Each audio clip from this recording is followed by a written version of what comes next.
Grandma would slice Spam into moderately thick pieces, then drop them into a hot pan.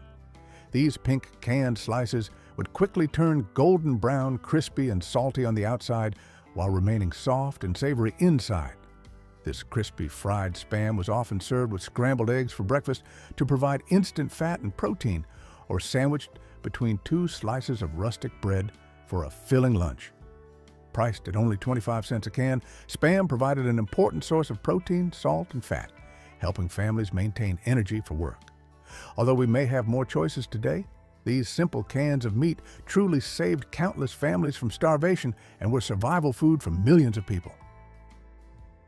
Before it became the familiar cheap food of college students and young people living in dorms, ramen noodles were introduced to America as an exotic convenience food in the 1950s.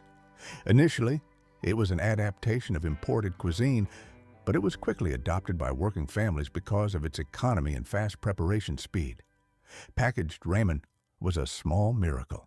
Just hot water and a few minutes resulted in a satisfying bowl of hot noodles. However, our grandmothers didn't just simply cook the noodles according to the package instructions. They applied their kitchen smarts to turn this simple, dry noodle dish into a more nutritious meal. She often cooked the noodles in broth seasoned with the included flavor packet, or to save more, she used cheap chicken bouillon cubes to create a rich broth. To boost the protein and greens content, she often found ways to add more. If the family had a small garden or even a window box, she would chop up some scallions. Especially a popular trick was to crack a beaten egg straight into the simmering soup pot. The egg would instantly form soft, silky protein ribbons, making the soup much richer and more nutritious. The hot broth, smelling of egg and scallions, made this simple bowl of noodles feel like a complete, warm meal that effectively filled the stomach. Spaghetti and marinara sauce became a cozy and economical dish, an indispensable part of American cuisine thanks to the efforts of Italian immigrants. They taught their American neighbors a priceless lesson. Good food does not necessarily require expensive ingredients, just care and creativity in the cooking process. Marinara sauce is the essence of simplicity and economy.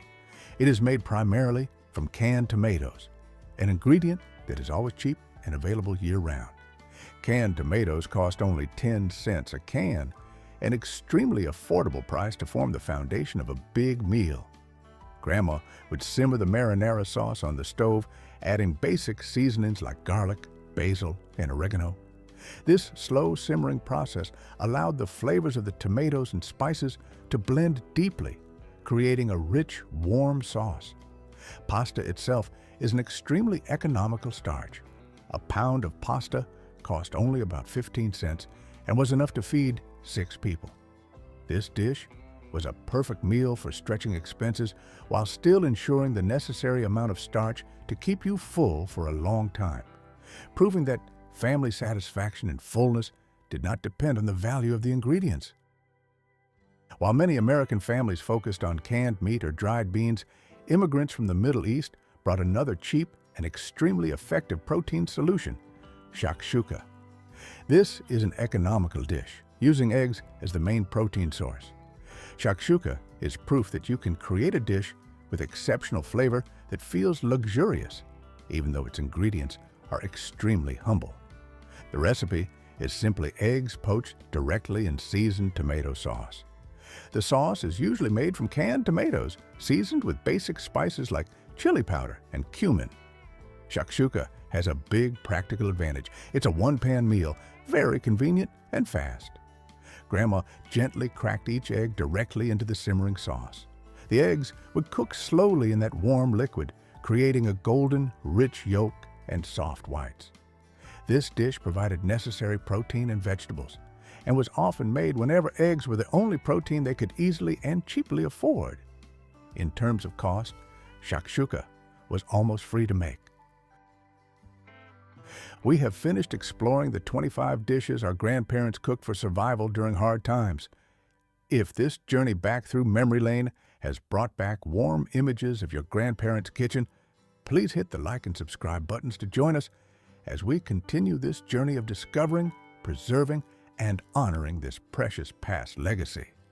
See you again in the next Nostalgic Stories and History Lessons.